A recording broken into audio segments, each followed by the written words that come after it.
Hello, everyone. Welcome to Dean's Chat, where we discuss all things podiatric medicine. My name is Dr. Jeffrey Jensen. I'm the Dean at the Arizona College of Podiatric Medicine and the host for the Dean's Chat podcast. We have a great episode today. We're interviewing students and faculty advisors that participated in the Guatemala mission trip through the APMSA, or American Podiatric Medical Students Association. They spent March 9th through 17th in Guatemala on a mission trip, and I just wanted to welcome all of you to Dean's Chat. Thanks for joining me. Thank you so much for having us.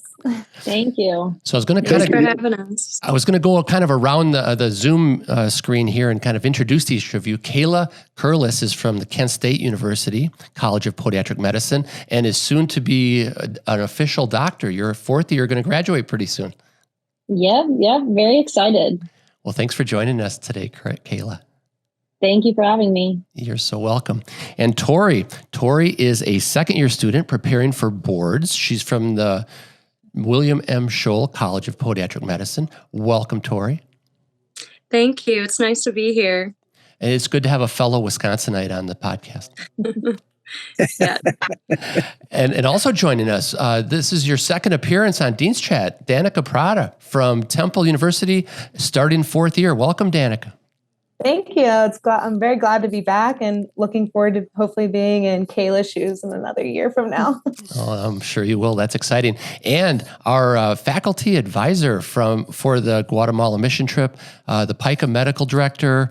I don't know. I could go on and on, Luke, but you're no stranger to Dean's Chat either. Welcome back. Thank you, Jeff. Thanks for having me. And thanks to you for all the visibility you're bringing to the profession. I have to say, all the Dean's Chats that you've been doing and one after the other, it's phenomenal. You're really doing a tremendous job for the profession. It's really cool to see. So kudos to you. And it's nice to see Kayla, Tori, and Danica again from our trip when my wife and I went with them. This is great. This is what our profession can be and is and can demonstrate to the world, right? It's really cool. Well, let's start right from the beginning. APMSA is sponsoring post-COVID mission trip to Guatemala. How did that all come about? Danica? So during our House of Delegates meetings, this is really a time for sharing ideas. And what APMSA does is really provide a lot of resources to students. And when we're looking to expand the resources that we offer. It was mentioned by the past APMSA president about starting a medical mission trip. And I have traveled to Guatemala many times in the past and different parts of Central America for medical service trips in the past. And looking forward into my career, this was something I wanted to be a part of. So I found it to be a really great time to start doing that. So partnering with a lot of other delegates from APMSA, and then also a local nonprofit to Guatemala called Vida Volunteer. It was really a great chance for us to take the right step in starting this medical service trip. Just about a year ago, last April was kind of when we got the ball rolling on it. And Guatemala really seemed like a really great place to serve because during my time there in the past, it was really interesting to see how many podiatric ailments a lot of the patients that we see and that I've seen in the past, how imperative it is to be there and serve those patients.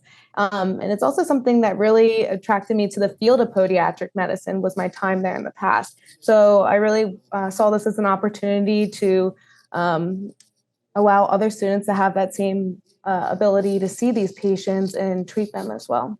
Well, that's fantastic. So Dr. Cicchinelli or Luke, you and your wife, Dr. DeeDee Roman, were the faculty advisors for the trip. When did you get involved?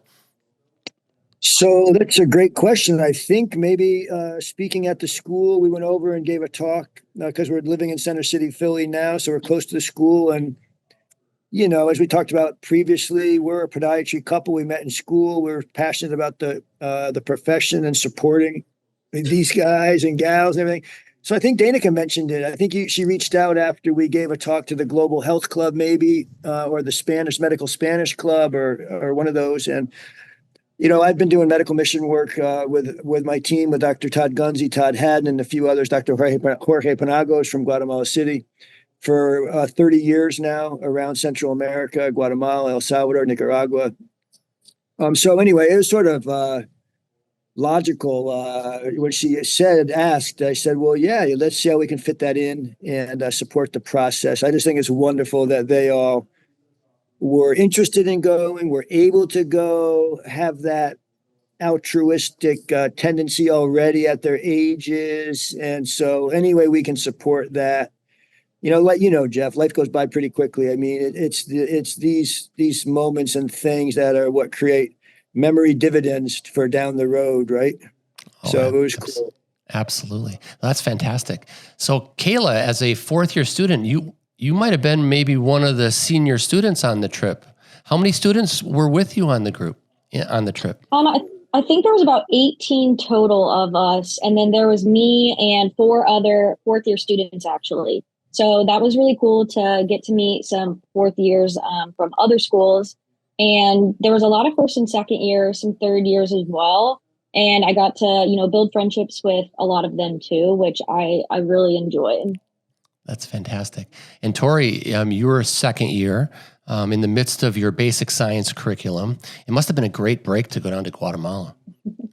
Yeah, it's a good reminder when you're sitting in a classroom all day, every day of why I'm doing this and why I'm here. So it was nice to actually be able to practice medicine and get that reminder again. That's fantastic. So what I was hoping we could do is share with our listeners what that experience is like and perhaps stimulate other students to participate maybe next year or the year after. And so I was kind of hoping to discuss A, why you wanted to do mission work, and B, what you got out of being on the mission trip. And then we'll talk a little bit later about what you did on a day-to-day basis. But Danica, let's start with you. What does it mean to be part of a mission trip? And you've been there before, so you're very eloquent about that. But this trip in particular, what did it mean for you? I feel like in the past, a lot of the medical service trips that I was a part of, we were able to make an impact, and it was really substantial in my decision to pursue a career in podiatric medicine, but specifically a podiatric specific medical service trip. That was such a different feeling and such a different experience than the last time I was there. The cases that we saw were much more complex than anything I've ever seen before, even in the clinics in Philadelphia. So really, first of all, I was able to gain a really great learning experience, great networking opportunities with a bunch of the students from other schools, but also serving a community that needs it the most. Every patient that walked into our clinic was so appreciative and so kind. And like Tori said, it was such a great reminder of why we chose this field in the first place. And I wouldn't have done it with another group of students. And I'm looking forward to, I think they set the bar really high. We had some amazing fourth years that not only donated their time, but also donated their educational skill set and worked with some of the first and second years who maybe haven't had as much clinical experience. So it was really great to see fostering that community and fostering a sense of education within our group as well. And I'm really grateful to the fourth years who dedicated their match day in Guatemala as well. So that was really exciting part of it too. So really just such a great group and just such a wonderful learning opportunity and ability to serve. That's great. Tori, had you done mission trips before?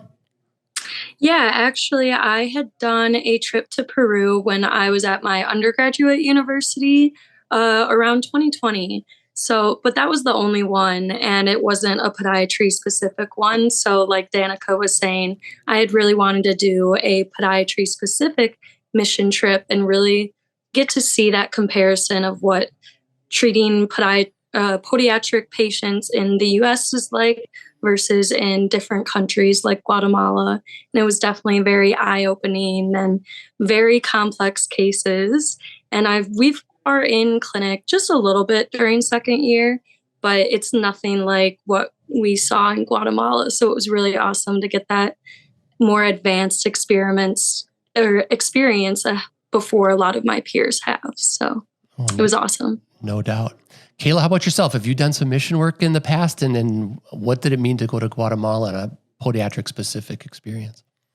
Yeah, so actually, in 2019, the day that I graduated from my undergrad, Wright State with my bachelor's, I got on a plane and I went to Ghana. Wow. And it was a public health / medical trip with Global Brigades. And we built sanitation systems and we did some educational components to the people there as well. And that kind of like really sparked my interest in missions and really changed my life. And I really wanted to get involved more. So starting at Kent, we didn't have a club regarding like any type of medical missions. So I started a chapter with Global Brigades there, and it was COVID time, so we couldn't go physically anywhere. And we actually did a online through Zoom and a couple other platforms trip in Honduras, and they would set the cameras up in the rooms, and we got to interact with the patients and talk with the doctors, and it was really cool. But I still wanted to go on that in-person trip again. And when Danica sent out the email with APMSA about this trip, I was like, that's exactly what I've been wanting to do. So I signed up immediately. Yeah, it was so crazy how it worked out. But this trip was awesome because it was podiatry related, and we got to see so many different things. And I think what really stuck out to me was the first and second years, it was a lot of hands-on experience. A lot of them said that was their first time they'd ever debrided a wound, ever dressed a wound. Some of them did nail avulsions, and they had never done that before. And even just talking to patients and there being a language barrier, that can be nerve-wracking. And the fact that these first and second years got the opportunity to do all of that, I think that is the biggest reason that I'm advocating for more people to go on the trip and just get that great experience, kind of like Tori said. Yeah, it was definitely an awesome experience doing a lot of that for the first time, but having the fourth years overlooking us too and being able to give us those little tips that they have learned throughout their schooling. So it was really nice getting to learn from the fourth years, and they were all incredibly helpful and just really willing to teach us younger ones. That's fantastic. So Luke, you and DeeDee had the opportunity to go down and hang out with all these students from the various schools and colleges of podiatric medicine. What was it like kind of being the quarterback around patient care? Oh, it was great. I mean, what strikes me with these trips and the students and what each of them have said about second year, fourth year, and so forth, what has always struck me about our profession and life in general is if you look at the patterns, the dots always connect. The dots always connect in some fashion if you look closely enough. And so being there as faculty was just reconnecting. Even when my wife and I met in school, right where Danica is, it was PCPM at the time, but DeeDee was a third year, I was a fourth year. And one of our initial interests was we talked about how we'd like to do either the Peace Corps someday or humanitarian service and so forth. So all these years later, and all the stuff we've done in between, this was logical. And then to support it in my role with Pike as the medical director, where so much, as you know, with all the other deans, so much of our energy and enthusiasm is toward the visibility, the viability, the livelihood, the health of the profession, and just what a wonderful profession we have. So that made all the sense in the world. And then I just think it's amazing that the three of you and all your classmates, it's already on your radar. You've already had experiences. It's just phenomenal. At Jeff and my ages, I'm sure you would agree, life goes by pretty quickly, and the busyness of the day to day can really overlap too much or cover up the what I call the in-between moments. And so this is reconnecting. This is bringing you back to your sense of vocation, why you got into it. And I love, we're all of the same race. It's called the human race, right? So when I go to these countries, I went out and ran every morning, and I love seeing how everyone lives their daily life in different places. In Guatemala, I'm sure all three of you agree. People are up at 5:30, 6 o'clock. They're in the street. They're walking here. They're on motorcycles. They're driving here. And, you sort of forget, like Tori was saying, when you're in the classroom and you sort of have your routine, you forget that, everyone's living their life. And it's so broadening, enriching to be there in person and observe how their lives flow and how ours can intersect.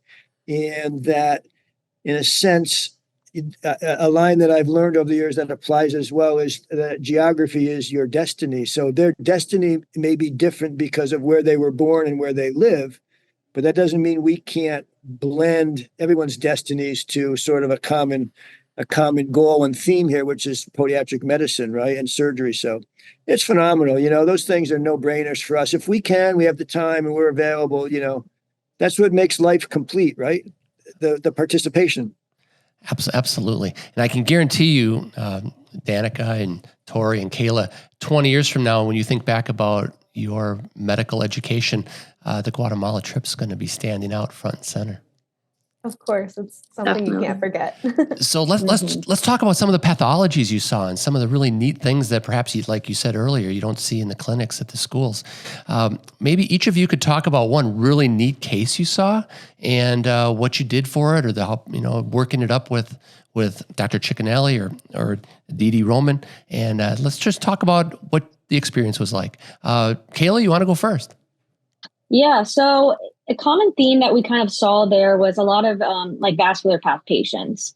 And patients would come in with these wounds and they wouldn't have blood flow. And the Dr. Zavala was the vascular surgeon. He wore a bunch of different caps. He did pretty much anything they needed. And he kind of was the one overseeing the clinic. And so he would take these patients to the private hospital and do surgeries that they may have needed.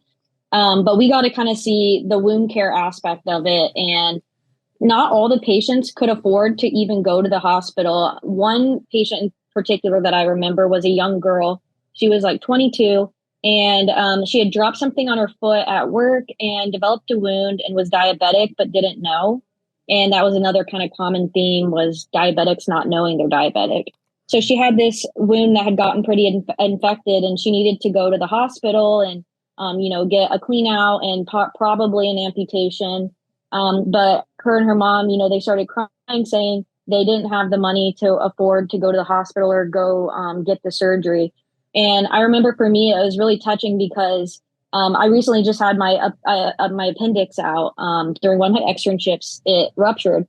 And, my bill for that was crazy, but I still got the help I needed. And because I'm a student, it kind of got laid away. But yet here in Guatemala, even though this patient needs this surgery, it's not like how it is in the US.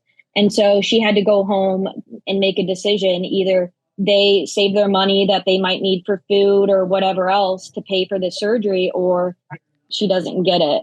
And so that was kind of something that, really spoke to me and why I want to go back again and continue to help them. Yeah, that's an unfortunate situation you see all around the world when it comes to access to healthcare and quality healthcare. I was in Tanzania once, and I remember I was in Arusha, and it's near Mount Kilimanjaro. And on the outside, they had a board, and scribbled on it was the prices for appendectomies and gallbladder removal, and just different things. And I just thought, oh my gosh! I mean, even the hygiene, of course, was a challenge at times. Yeah, you don't really think about it much, at least I never did here. And then now I pay more attention, Absolutely. Tori, what was your eye-opening experience? What was a really neat pathology you saw while in Guatemala? Well, I would reiterate everything that Kayla said. It was just really awesome being able to go there and help these people who might not be able to afford it. And it really makes you want to go back and be able to help them more. But as a second year, with not seeing as much quite yet, all of the cases were really very cool and kind of intimidating, the extent of some of the wounds that came in. It was not like anything I'd ever seen before, or even any of our textbooks have ever shown before. So each case for me was very eye-opening and was a really great experience. And I felt like overall, towards the end of the trip, my knowledge grew so much, and I felt like I really got those aha moments where I started to understand the different kinds of ulcers and the etiologies behind them and how they would be treated. But I think the most impactful case that I had seen would just be related to the way the patient responded to us. She had a couple different ulcers that were extremely painful for her, and when we were debriding those ulcers, she was just in a lot of pain, and you just really felt bad for her. But then after the case, she was just incredibly grateful for us and telling us how much or thanking us and telling us how beautiful we were, and just had a lot of really nice things to say. And it was just really impactful to be able to help her and just see how grateful she was. It really made me feel like I made a difference in her life. So, yeah. The human connection, the doctor-patient relationship, that theme keeps coming back, and it's wonderful. Mm-hmm. Danica, how about your experience? Having been there before, but this one was more podiatric specific. Right. What experiences stand out to you? Well, like everyone said, just the educational aspect of it. So we were working in a local doctor's office, Dr. Zavala, and then within his office, we had many different clinic sites. So Dr. Cicchinelli and his wife, Dr. Roman, were overseeing each of the groups in each of the clinic rooms. And then within those groups, we had fourth-year students paired up with some first and second or even third-year students. So the entire chain of command was all educationally based. So going along with that theme, just the basic education. So there were a lot of patients, like we mentioned, with diabetes. And there was a patient who had a TMA, not realizing how their diabetes led to that decision to have a TMA. So a lot of the education that went into that was really important for the patient, and also giving them the opportunity to ask questions and have answers to that. And then also something that was really interesting to me was that patient eventually closing their wound from the TMA, which took them a long time. But the shoe modifications for someone with a TMA, Dr. Cicchinelli was explaining it to the patient and to all of the students there. That was something the patient didn't even think about. They were just wearing regular sneakers, and they were developing a lot of blisters and ulcers because they didn't have proper shoe modifications. And just something as simple as offering education about not just the disease, but just a simple shoe modification, something that something that seems very mundane to us potentially, was something that could make a huge difference and even prevent a further amputation for that patient in the future. So just so many different educational opportunities in every single case that we saw was really exciting. You know, it's interesting. Multidisciplinary care starts with the patient at the center. They're part of the team, right? Educating them and getting them on board. It just sounds like a great experience. Luke, your thoughts on the clinical opportunities down in Guatemala for the students? Well, so what Danica just said is really interesting. All three are as well. But I remember that patient, and it's the practical, simple aspects. I mean, this patient had a transmetatarsal amputation that was well healed. Now had come in and was getting a blister. And I remember seeing the patient, and I said to myself, I've seen this movie before. And I said, have you gotten a new shoe recently?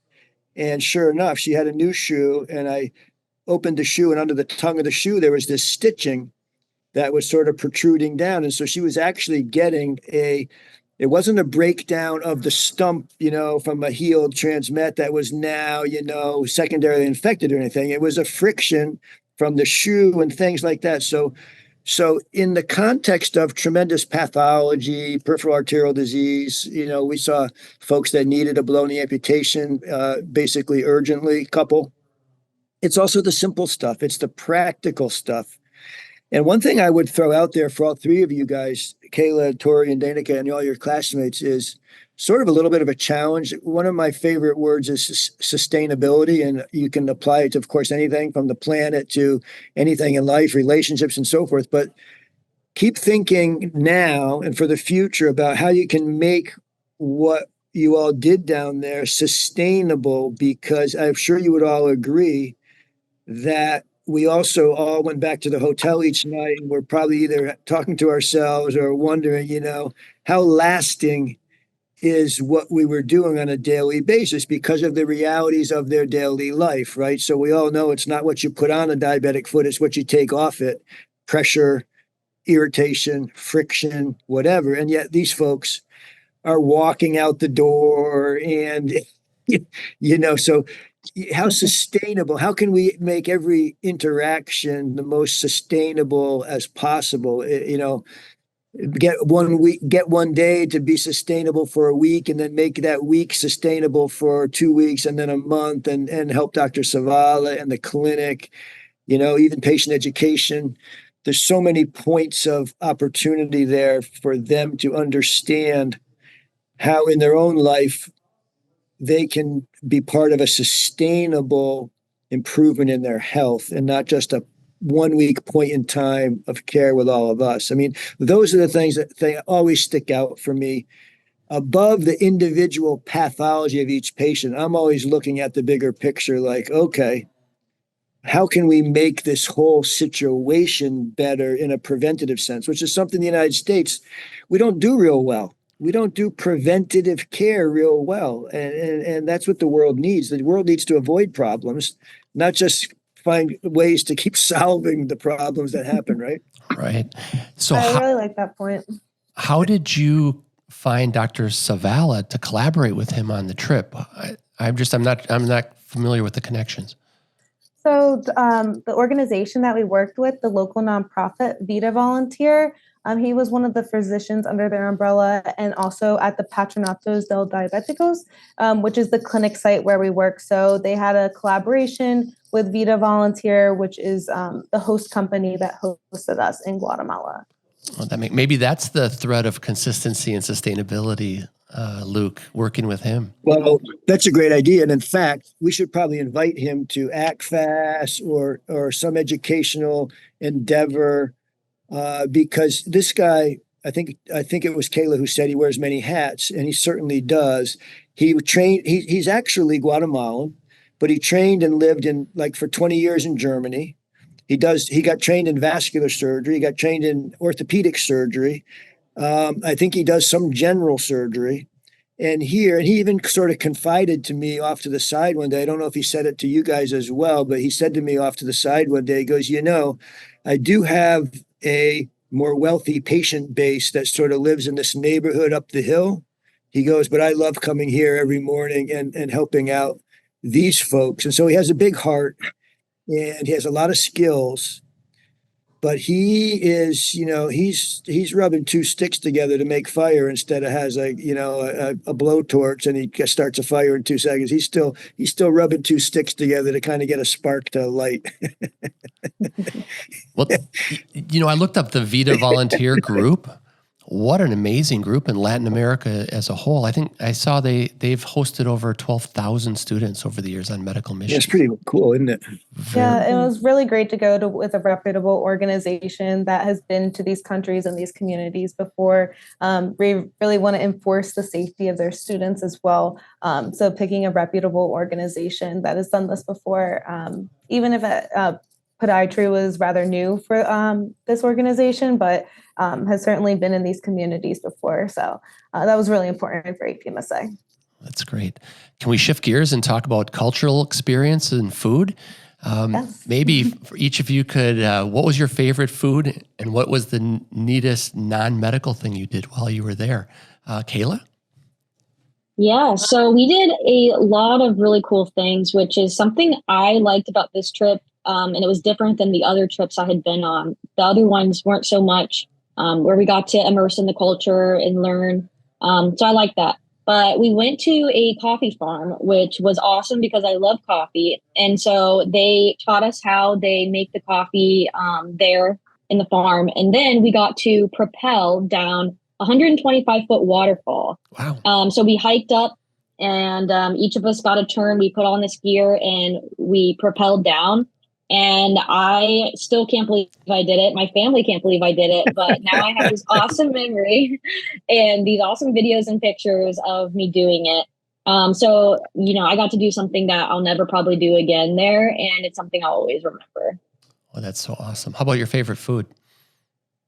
Well, the coffee was excellent, but I don't know if that's considered a food. I think it's a food group. I do think it's a food group. Everything I ate though there was good, but yeah, I'm going to go with the coffee. All right. Coffee was great.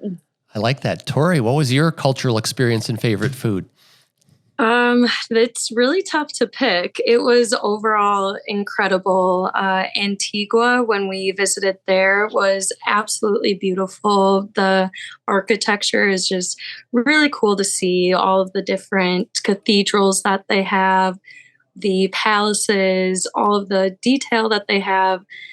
inside and outside is just really awesome to see. And Antigua overall was just it's a very touristy little town, but it was really cute and very lively. They had a lot of markets going on, and there were just people filling the streets. So it was a really good energy there. And then the rappelling the waterfall was an incredible experience. Definitely the most adventurous thing I've ever done, and one of the coolest experiences of my life that I would recommend to anyone. It was terrifying at first, but once we got going, it was a lot of fun. When it comes to food, it's really tough to pick a favorite. I think every single day after clinic, I don't know if it was just because we were really hungry after working so hard in clinic, but when we went to lunch at this restaurant, the same place each day, I'm not even sure what I was eating some of the times, but it was good every single day. It was a lot of chicken and good rice, so it's hard to pick just one favorite. They had good dessert there too. Oh yeah, that restaurant they had their little sort of pastry shop going there. Mm-hmm. Yeah, I think I had a pastry and coffee almost every day in Guatemala. So that's great, Danica. So every time I go to Guatemala, I just feel like it's better than the last time. Like Tori said, Antigua is this colonial city in Guatemala. It used to be the capital of Guatemala when it was under Spanish rule hundreds of years ago. But it's obviously Guatemala City is now the capital of Guatemala. But they do a wonderful job of preserving all of the colonial aspects of Antigua. And it was just right before Holy Week happened. So you could see everyone preparing for it. And the city just looked absolutely beautiful. We also visited a place called Hobbitsinango. So if anyone's ever seen The Hobbits, it's like a Hobbit themed area in Guatemala. It's beautiful. It overlooks the countryside and all the different volcanoes that Guatemala has to offer. And then as far as food, obviously coffee is a wonderful food group. But Guatemala has a lot of stews that is their normal food that a lot of the people there prepare. So any stew that you can get your hands on, I recommend. It's really great. And then obviously the traditional rice and beans, chicken, they can't mess that up. I have memories of ceviche every day near the coast. It was outstanding when I was in Guatemala. I loved it. Oh, very nice. Luke, how about your memories culturally from the trip? So for me and my wife, for DeeDee and I, it's always about seeing and experiencing how other people live their daily lives. We're just people, and we love, to us, there's nothing better to receive people into our home. And we've had about 100 different international visitors live with us in our home in the United States over 18 years or so. And when they reciprocate when we go places. So we have a friend, Jorge Penagos, and his wife, Ingrid. We've been friends for about 30 years. He's an orthopedic surgeon in Guatemala City. And so we had dinner with them in their house. And so to me, that's just wonderful to be back in their home. And he's come to our home in the United States. And to me, those are the cultural experiences, to see people's, I don't know, it's just simple stuff, but how they set up their living room, some of their furniture, what their kitchen looks like. In Spain, for example, you go into someone's home and they've got a big ham on the table, just like you see in the restaurants. And not many Americans have a big ham, on the table where they slice it each day. So I love that kind of stuff because it really is the cultural experience of their daily life. So that and then we went with them the next weekend as well we went to Antigua with them, where they have a little apartment there, and we went to a coffee plantation, which Kayla mentioned. I don't think it was the same plantation that you guys went to, because I was a couple of days that I went off with them with my wife. But it's the human connection. It's the daily flow. I always go back to the same theme. Probably you get tied up in work, and yet it's how our lives flow and how other people's lives flow and how they can intersect that really gives you the richness to life. So that's the cultural experiences that we like to offer when people visit us. And then when we're somewhere and they invite us to their home, we'll do that every time.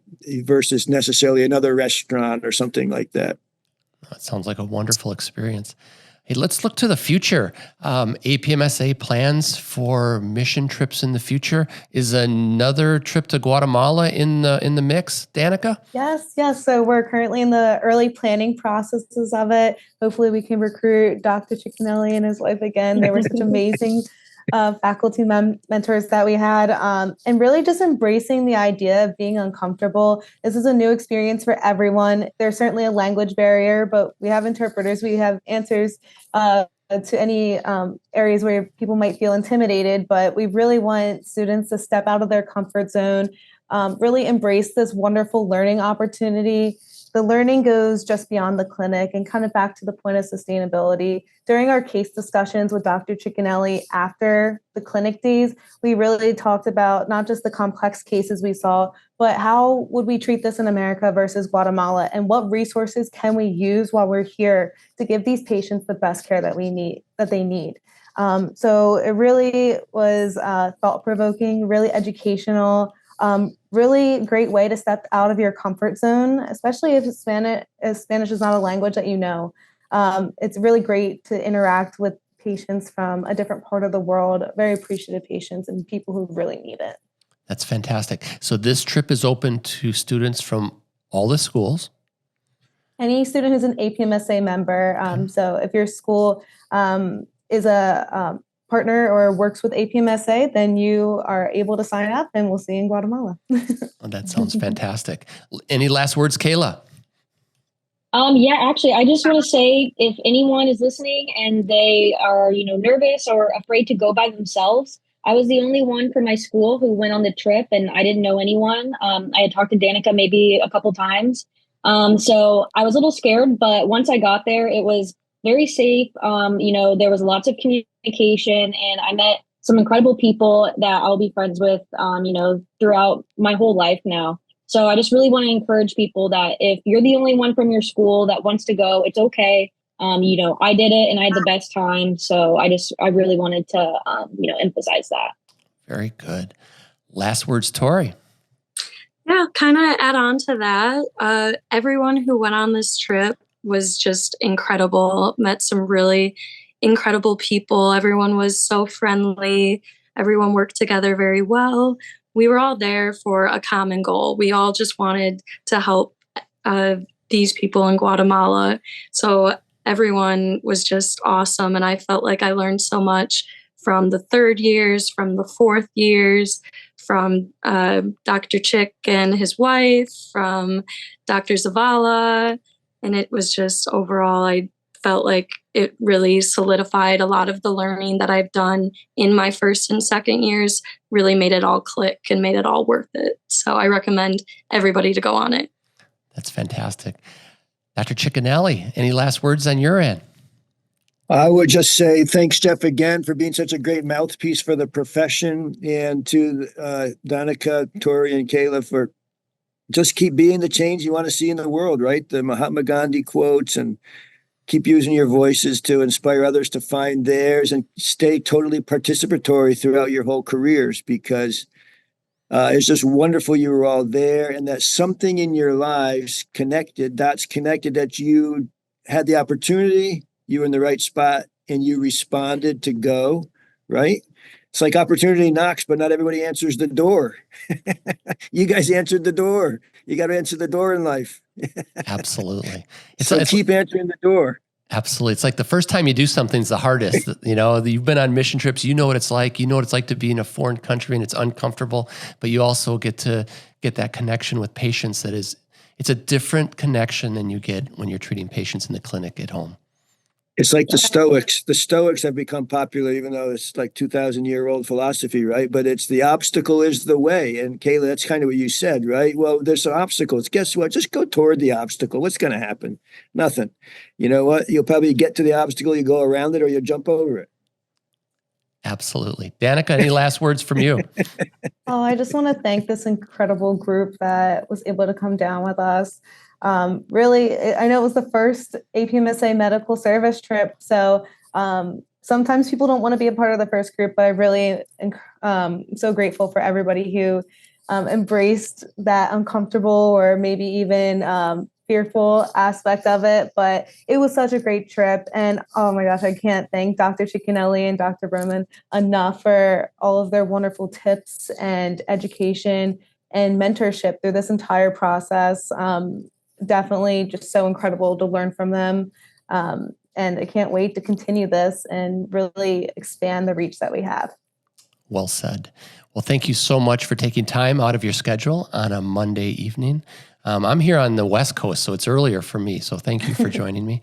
And for all of you listening on Apple Podcasts or Spotify, please give us a 5-star rating. And of course, this is going to be uploaded to YouTube. So if you're watching on YouTube, please become a subscriber.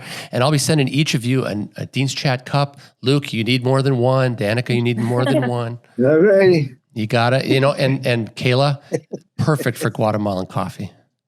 Yes. All right. Perfect. All right. Thanks, everybody. Have a wonderful week. Thank you all so much. Cheers. Nice to see everybody. Thank you so much. You're so Best of welcome. luck to all of you. Thank you. Yeah. Bye-bye now. Thanks, Jeff. You're welcome. Bye-bye now.